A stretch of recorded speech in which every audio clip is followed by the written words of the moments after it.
Subscribe कीजिए मेरे channel maths with पूजा को और बेल आइकन को दबाना ना भूलें, जिससे आप मेरे मैथ लेक्चर्स को सबसे पहले देख सकें। मेरे वीडियो लेक्चर्स को शेयर कीजिए।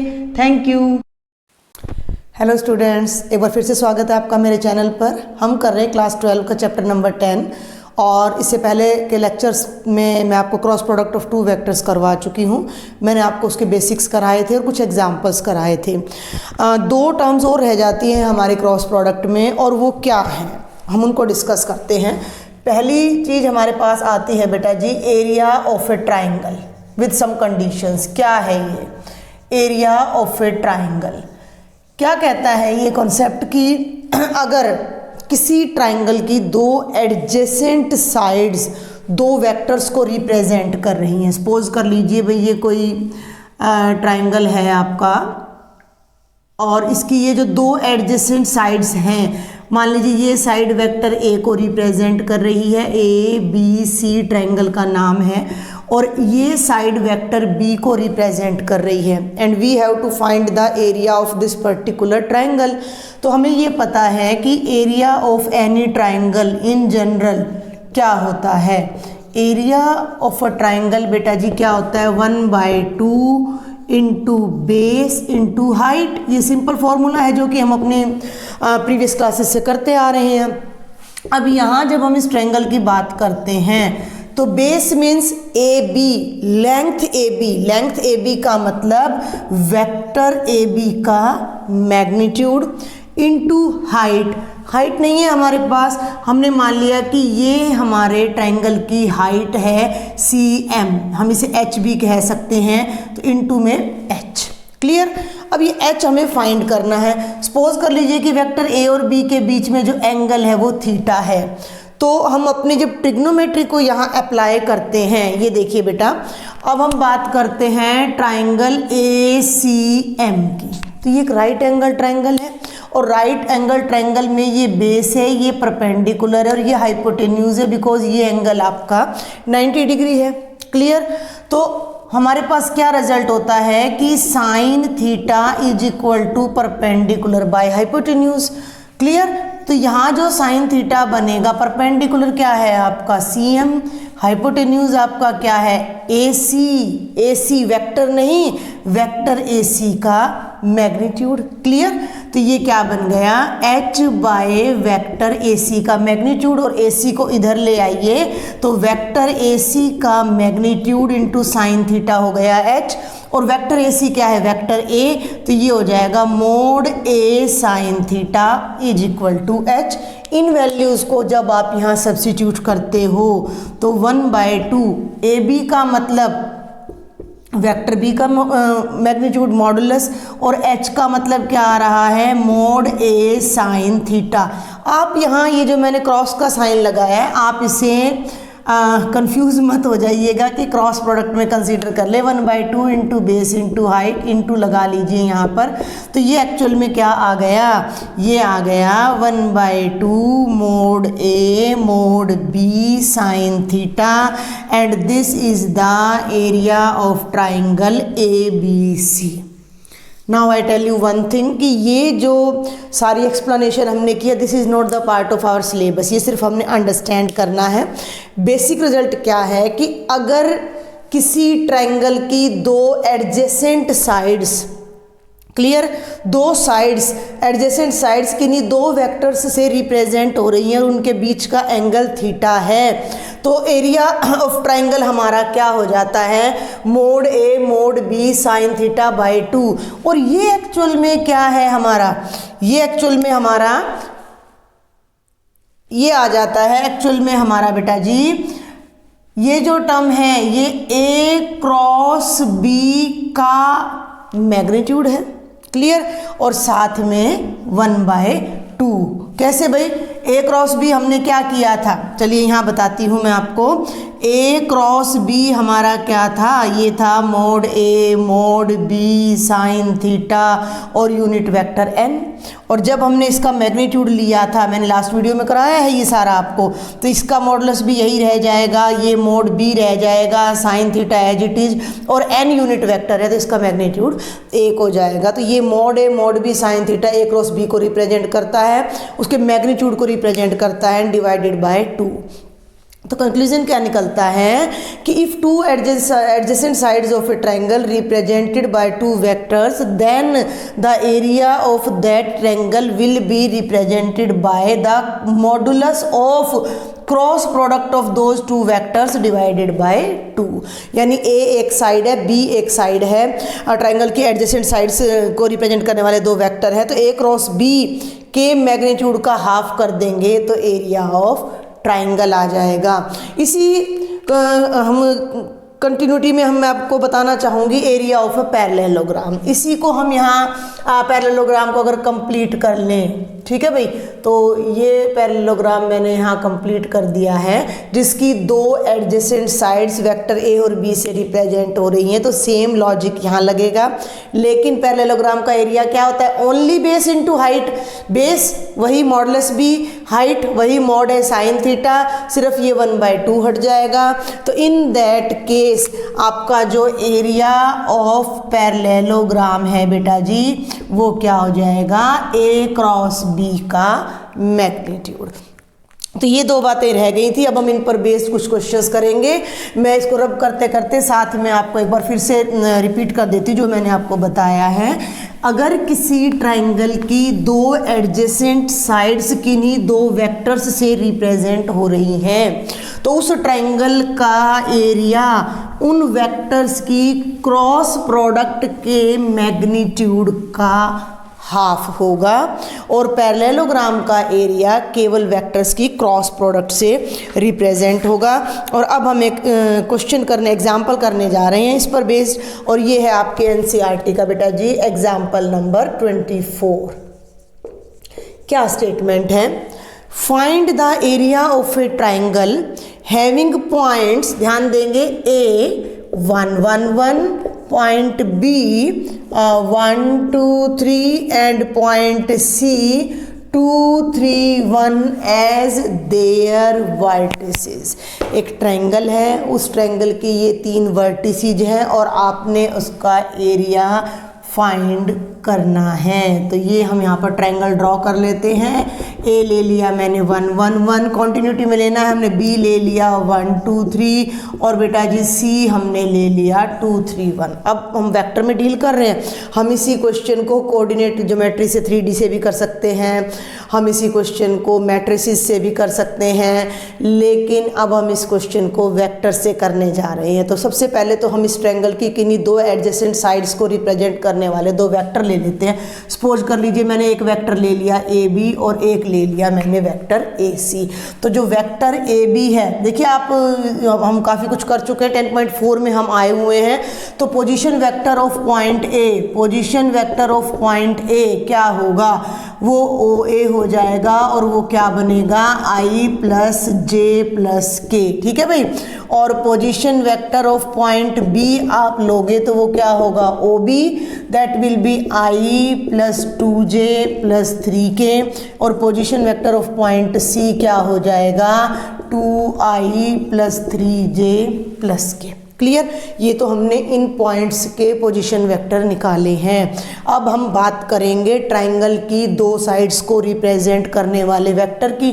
तो एक साइड रिप्रेजेंट हो रही है वेक्टर ए बी से, तो वेक्टर ए बी आपका कैसे निकलेगा भाई, वेक्टर ए बी निकलेगा position vector of B minus position vector of A, ठीक है भाई। अब आप ये कर लीजिएगा, बी में से जब आप ए को माइनस करेंगे तो आई से आई कैंसिल हो जाएगा, 2j में से j गया तो j प्लस 2k, ये आ गया आपका वेक्टर ए बी।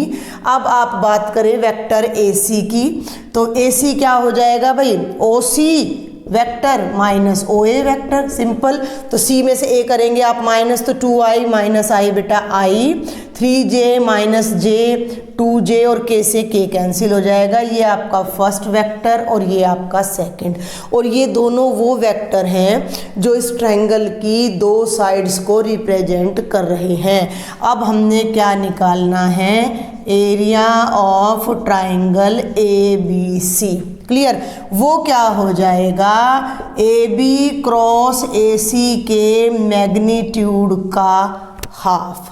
ठीक है, आपको प्रोसेस समझना है कि हमने एरिया कैसे निकालना है। अगर किसी ट्रायंगल की साइड्स के साथ वेक्टर ऑलरेडी गिवन है तो आपका काम बिल्कुल आसान हो जाता है। मान लीजिए 1 मार्क का क्वेश्चन आ जाता है कि आपको ट्रायंगल की साइड्स के साथ वेक्टर दे रखे हैं, तो भाई आपने डायरेक्ट क्या करना है, क्रॉस प्रोडक्ट निकाल के मैग्नीट्यूड निकाल दो और हाफ कर दो। क्लियर, लेकिन यहाँ पर तो वर्टिसेस दे रखे थे, तो वर्टिसेस से पहले हमने साइड्स के वेक्टर्स बनाए हैं, पोजीशन वेक्टर्स बनाए हैं। अब उनसे हम क्रॉस प्रोडक्ट निकालेंगे, फिर मैग्नीट्यूड निकालेंगे और फिर एरिया निकालेंगे। तो अब हमें सॉल्व करना है AB क्रॉस AC। मैं यहाँ आपको पहले AB क्रॉस AC करके दिखाती हूँ। AB क्रॉस AC कैसे करते हैं, डिटर्मिनेंट बनाते हैं I J K, और AB के कंपोनेंट्स नोट कर लीजिए भाई, क्या है, J है, I तो है नहीं, तो 0 1 2, तो बेटा ये हो जाएगा 0 1 2, और AC के कंपोनेंट्स में है 1 2 0, तो 1 2 0। इसे आप एक्सपेंड कर लीजिए with respect to first row, तो ये बनेगा I, ये कॉलम और रो कैंसिल, तो ये बनेगा बेटा जी 0 -4 -j, ये कॉलम और ये रो कैंसिल, 0 -2 दैट इज -2, और plus k cancel, 0 -1 that is -1, तो ये बन जाएगा -4i + 2j - k। ये आया है वेक्टर AB क्रॉस AC। और अब हम इसका लेंगे मैग्नीट्यूड, तो AB क्रॉस AC का मैग्नीट्यूड क्या होगा, कॉरस्पॉन्डिंग कंपोनेंट्स के स्क्वायर का सम, तो -4 का स्क्वायर + 2 का स्क्वायर + -1 के स्क्वायर का अंडर रूट, 16 + 4 + 1 कितना हो गया भाई, ये हो गया हमारा 21 का अंडर रूट। इस वैल्यू को आप यहाँ सब्स्टिट्यूट कर दीजिए, तो ये आ जाएगा √21/2 स्क्वायर यूनिट्स। ये आपके इस ट्रायंगल का रिक्वायर्ड एरिया आ जाएगा, जो कि बहुत आसान था। और अभी इसी तरह का एक क्वेश्चन आपका पैरेललोग्राम का आ जाता है कि आपको पैरेललोग्राम का एरिया फाइंड आउट करना है। बहुत इजी है अगर आपको एक बार बस क्रॉस प्रोडक्ट का कॉन्सेप्ट समझ में आ जाए तो। चलिए अब हम नेक्स्ट एग्जाम्पल देखते हैं। एग्जाम्पल है बेटा आपका example number 25, find the area of a parallelogram. अब ये देखिए ये कितना आसान है, इसमें आपकी एडजेसेंट साइड्स के साथ वेक्टर्स ऑलरेडी गिवन है। मैं रीड करती हूँ statement, find the area of a parallelogram whose adjacent sides are given by vectors A। ये तो वेक्टर हो गया भाई 3i + j + 4k, और ये हो गया आपका वेक्टर B जो कि क्या है, that is I - j + k। मैंने यहीं पर लिख दिया है, आप डिटेल में अपने आप कर लीजिएगा। हमें इस पैरेललोग्राम का एरिया निकालना है, तो बेटा जी दिस इज एग्जांपल नंबर 25, और एरिया ऑफ पैरेललोग्राम क्या होगा, आपको क्या बताया था, दो एडजेसेंट साइड्स जो जिन वेक्टर्स को रिप्रेजेंट कर रही हैं उनकी क्रॉस प्रोडक्ट का मॉडुलस। तो पहले आप निकाल लीजिए A क्रॉस B, बिल्कुल simple calculation, I J K।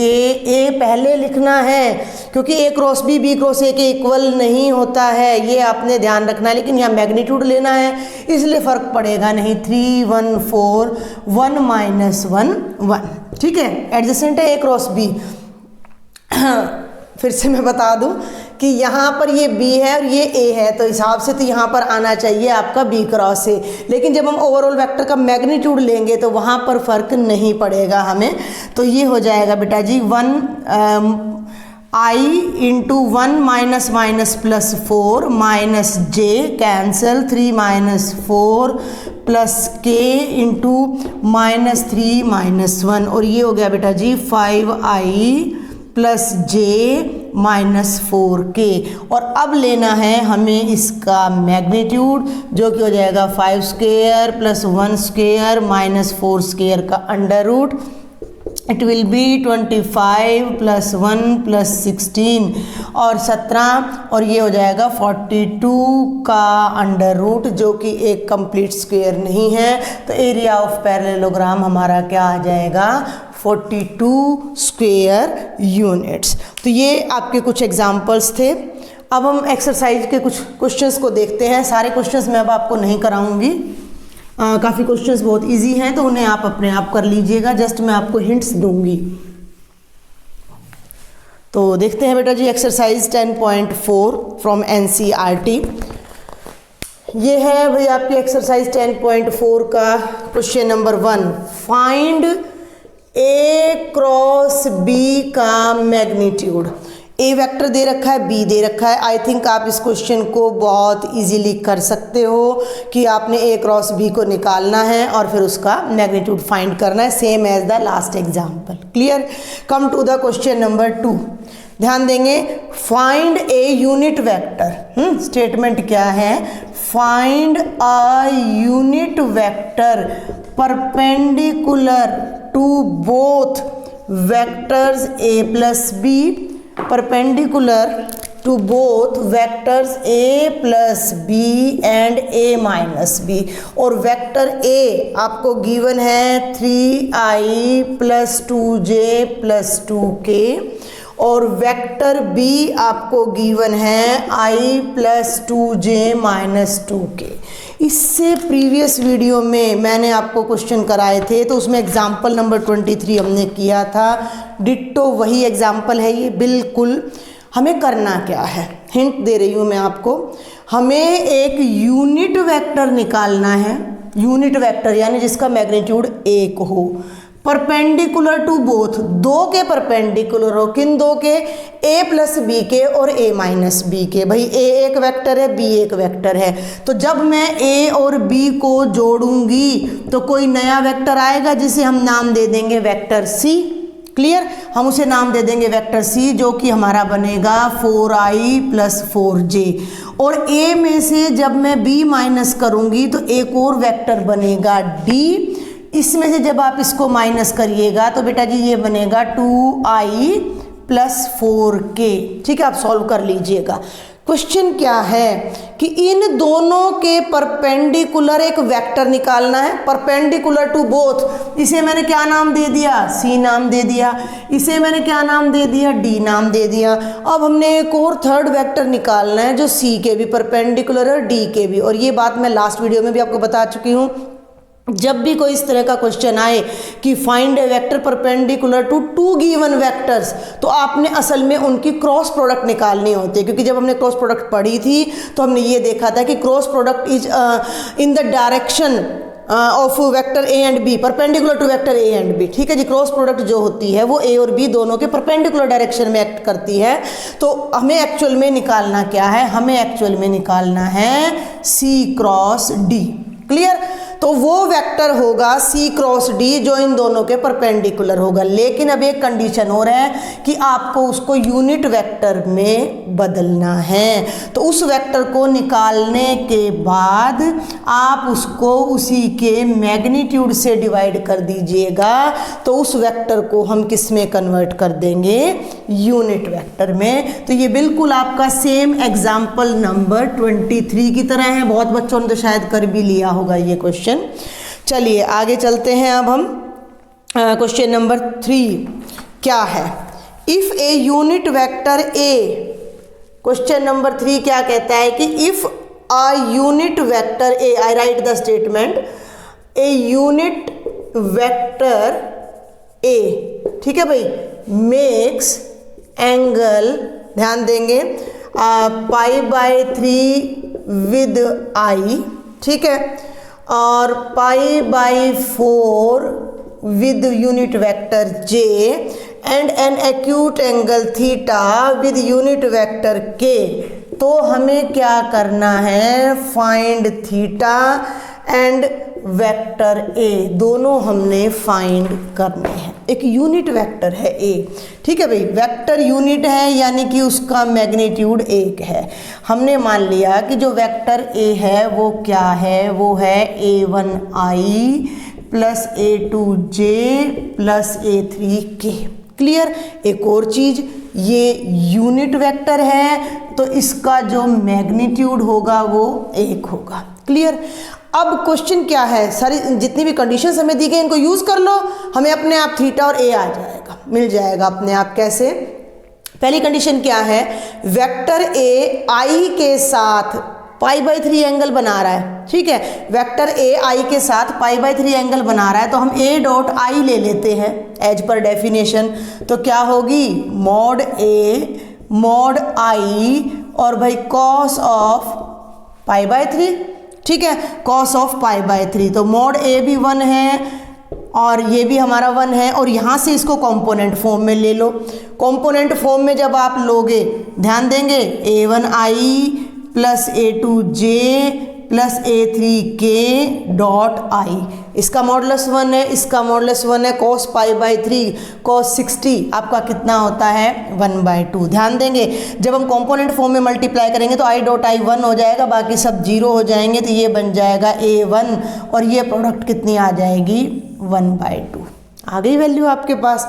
Second condition को यूज कर लीजिए, वेक्टर ए जे के साथ π/4 एंगल बना रहा है, मैंने यहाँ नाम दे दिया है फर्स्ट। सेकंड ले लेते हैं, वेक्टर ए डॉट जे क्या बनेगा भाई, मॉड ए मॉड जे और cos 45। क्लियर। ए डॉट जे करोगे तो A2 आएगा और cos 45 होता है 1/√2, ये A2 आ गया, ये A1 आ गया, A2 आ गया। और ये थीटा एंगल बना रहा है K के साथ।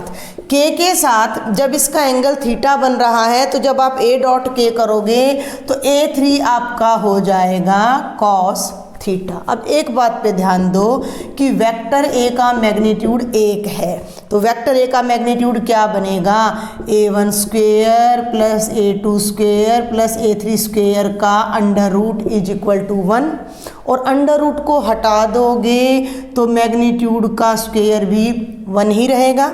A1 कितना है 1/2, स्क्वेयर करोगे तो 1/4।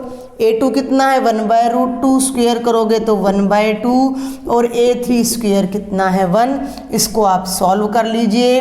A3 square is equal to 1 minus 1/4 plus 1/2, 2/4 ये 3/4, 1 माइनस 3/4 और ये आ जाएगा 1/4, और जब आप इसका अंडर रूट करोगे तो A3 आ जाएगा आपका 1/2। तीनों वैल्यूज आपकी आ गई।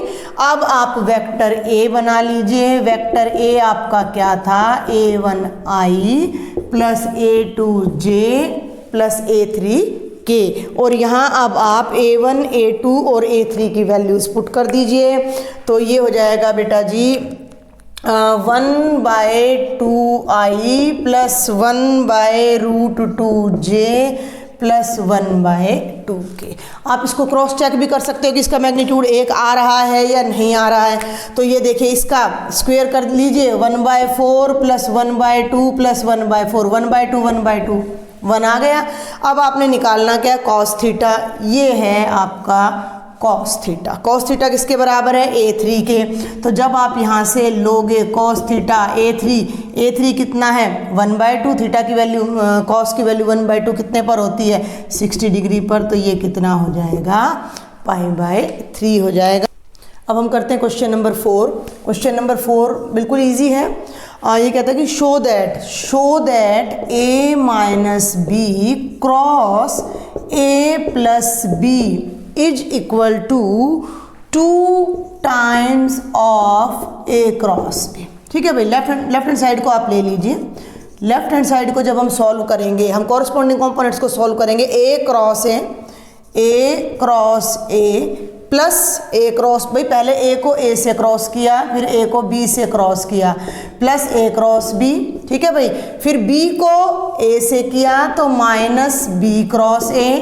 ठीक है भाई, और फिर B को B से किया माइनस B क्रॉस B। मैं केवल लेफ्ट हैंड साइड सॉल्व कर रही हूँ, ये ध्यान रखिएगा आप।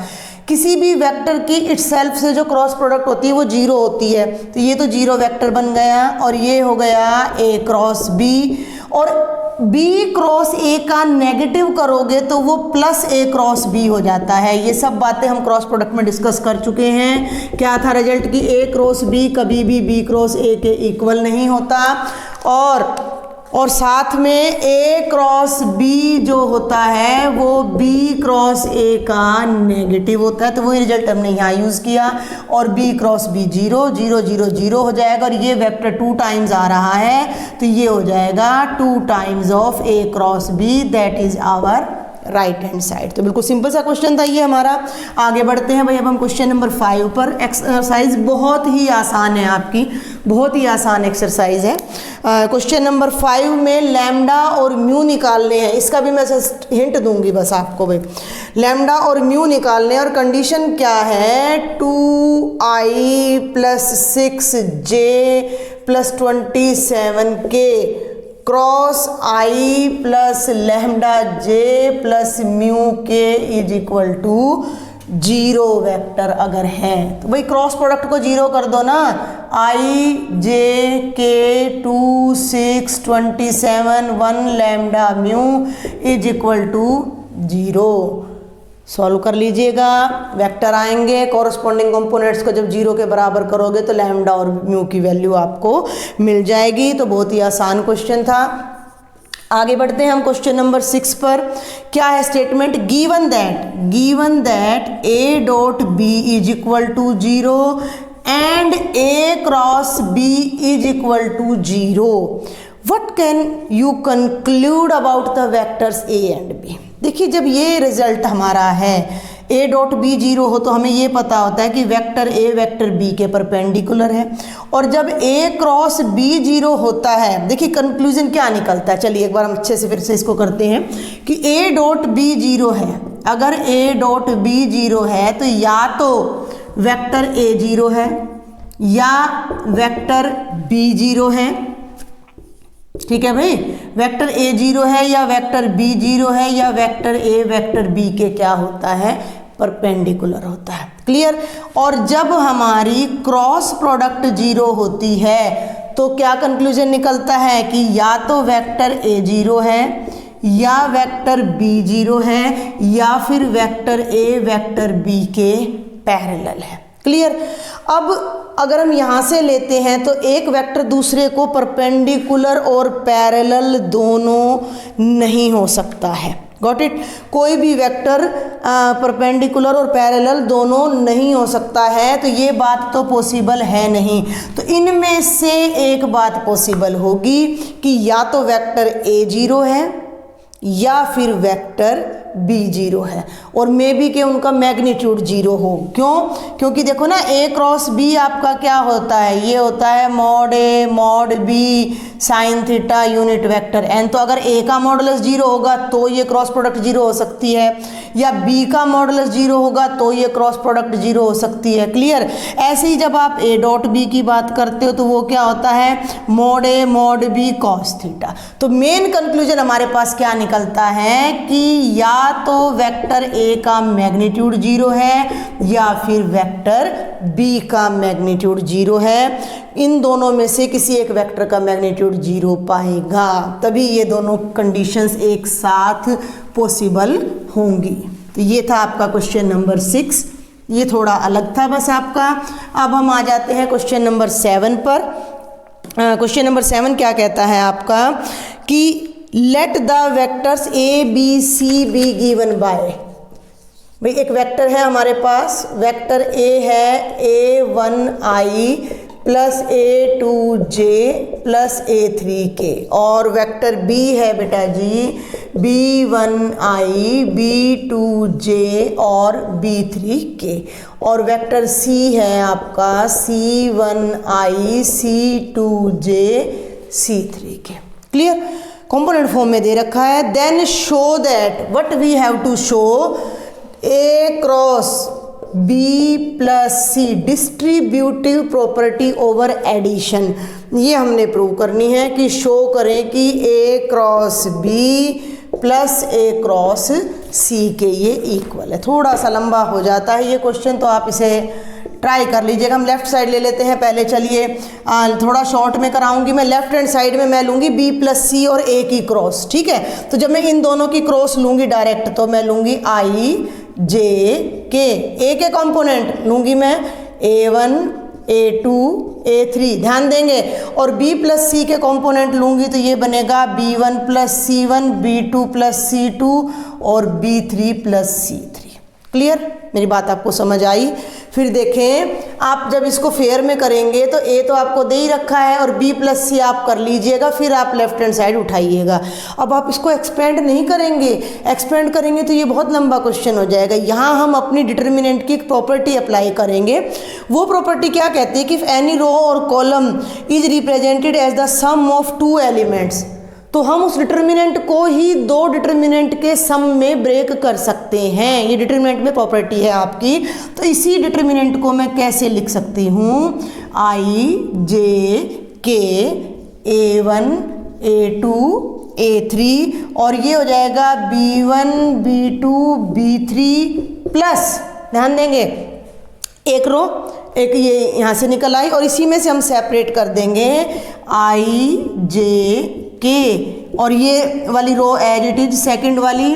और थर्ड रो में हम क्या करेंगे, हम लेंगे बेटा C1 C2 C3 और बाय डेफिनेशन ये किसको रिप्रेजेंट कर रहा है, ये रिप्रेजेंट कर रहा है A क्रॉस B को और ये किसको रिप्रेजेंट कर रहा है, A क्रॉस वेक्टर C को। तो देखा कितना आसान हो गया। अब अगर आप इसको एक्सपेंड करते हो तो ये बहुत लंबा क्वेश्चन चला जाएगा। वैसे ये बड़ा ही आसान क्वेश्चन था तो ये हमने प्रूव कर दिया। चलिए आगे देखते हैं। बहुत ही आसान एक्सरसाइज है, कंपैरेटिवली ये एक्सरसाइज बहुत ही इजी है। क्वेश्चन नंबर 8, क्वेश्चन नंबर 8 क्या कहता है, इंक वही ब्लैक फिनिश हो गई है तो हम ब्लू यूज़ कर लेते हैं। क्वेश्चन नंबर 8 क्या कहता है कि अगर A 0 है, ठीक है भाई, या वेक्टर B 0 है तो A क्रॉस B 0 आएगा ही आएगा। ठीक है भाई, ये कह रहा है कि अगर A 0 है या वेक्टर B 0 है तो A क्रॉस B 0 आएगा ही आएगा। क्वेश्चन क्या है, इज द कन्वर्स ट्रू, क्या कन्वर्स ट्रू है। कन्वर्स का मतलब क्या है कि अगर A क्रॉस B 0 आता है तो क्या वेक्टर A और B का 0 होना नेसेसरी है। तो हम यहाँ लिखेंगे no, the converse is not true, the converse is not true. Clear. और इसके लिए अब ये कहता है कि justify your answer with an example. तो अब हम एक एग्जाम्पल ले लेते हैं इसके लिए। वो एग्जाम्पल मान लीजिए वेक्टर ए ले लिया मैंने I plus J plus K, तो आपको साफ दिखाई दे रहा है कि vector A is not equal to 0 vector. Similarly vector B ले लीजिए 2I plus 2J plus 2K और वी कैन सी कि वेक्टर बी भी नॉन जीरो है। ठीक है। और अब आप A क्रॉस B कीजिए तो A क्रॉस B क्या आ रहा है, I J K 1 1 1 2 2 2 2 lines 2 rose are identical, दो कॉमन लोगे तो जब आप इसको एक्सपेंड करोगे तो ये 0 आ रहा है। तो यहाँ कहने का क्या मतलब है कि क्रॉस प्रोडक्ट 0 हो, लेकिन उससे ये कंक्लूजन नहीं निकलता कि वेक्टर भी 0 होंगे। अगर कोई एक वेक्टर 0 वेक्टर है तो आपकी क्रॉस प्रोडक्ट 0 सर्टेनली आएगी, लेकिन अगर क्रॉस प्रोडक्ट 0 है तो वेक्टर 0 हो ये नेसेसरी नहीं है, ये हमारा कन्वर्स ट्रू नहीं है। तो ये हमारा था क्वेश्चन नंबर 7 8। और क्वेश्चन नंबर 9 जो है बेटा वो मैं आपको नहीं कराऊंगी क्योंकि आपको एरिया ऑफ अ ट्राइंगल निकालना है जिसके वर्टिसेस आपको गिवन है, और वो बिल्कुल आप अपने एग्जाम्पल नंबर 24 की तरह कर सकते हो। क्वेश्चन नंबर 10 आप बिल्कुल एग्जाम्पल नंबर 25 की तरह कर सकते हो। अब हमारे दो ऑब्जेक्टिव क्वेश्चंस रह जाते हैं। Question number 11, let the vectors A and B B such that A एक वेक्टर है और B है। वेक्टर A का मैग्नीट्यूड 3 है, वेक्टर B का मैग्नीट्यूड √2/3 है और A क्रॉस B एक यूनिट वेक्टर है। ध्यान दें, A cross B is a unit vector. A cross B unit vector होने का क्या मतलब है कि A क्रॉस B का मैग्नीट्यूड 1 है। A क्रॉस B का मैग्नीट्यूड क्या होता है, mode A mod B sine theta 1 है। क्वेश्चन क्या करना है हमने, find the angle between A and B, इनके बीच का हमने एंगल निकालना है। हो गया, क्या क्वेश्चन था, कुछ भी नहीं। देखिए 3 √2/3 sine theta is equal to 1, 3 से 3 कट गया, √2 को राइट में ले जाओ, साइन थीटा हो गया 1/√2, साइन थीटा की वैल्यू 1/√2 कितने पर होती है 45 पर, तो एंगल कितना आ गया 45। ये मल्टीपल चॉइस क्वेश्चन है, आपका राइट ऑप्शन हो जाएगा बी। क्लियर। चलिए, और ये हमारा लास्ट क्वेश्चन है इस एक्सरसाइज का। Area of rectangle having vertices with these position vectors. तो ये मैं आपको जस्ट हिंट दूंगी, आपको 4 वर्टिसेज के पोजीशन वेक्टर्स गिवन है एक रेक्टेंगल के। रेक्टेंगल भी एक पैरेललोग्राम ही होता है। तो ये है आपका -i + 1/2j + 4k। क्लियर। और b आपका है बेटा जी i + 1/2j + 4k, और c आपका है i - 1/2j + 4k, और d आपका है -i - 1/2j + 4k, और इसका हमने एरिया फाइंड करना है। वेक्टर ए बी निकाल लो और वेक्टर ए डी। ध्यान देना, बहुत ही आसान क्वेश्चन है। ए बी का मतलब बी के पोजीशन वेक्टर में से ए को घटाओ। देखो ध्यान से, i - -i ये तो बन जाएगा 2i, और इससे ये कैंसिल हो जाएगा और इससे ये कैंसिल हो जाएगा। आ गया।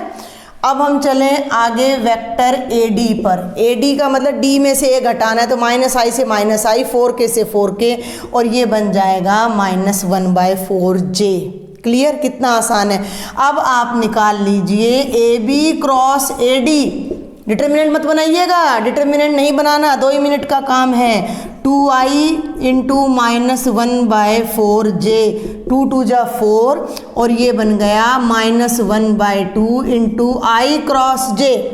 ठीक है भाई। और i क्रॉस j क्या होता है, यूनिट वेक्टर k होता है, तो ये बन गया -1/2k। ध्यान दे, मैं इधर कर देती हूँ कि A B cross A D हमारा क्या आया -1/2k, और एरिया के लिए हमने क्या करना होता है, हमने इसका मैग्नीट्यूड निकालना है, जो कि आ जाएगा इसका मॉडुलस, और वो 1/2 का स्क्वायर का अंडर रूट यानी 1/2 आ जाएगा।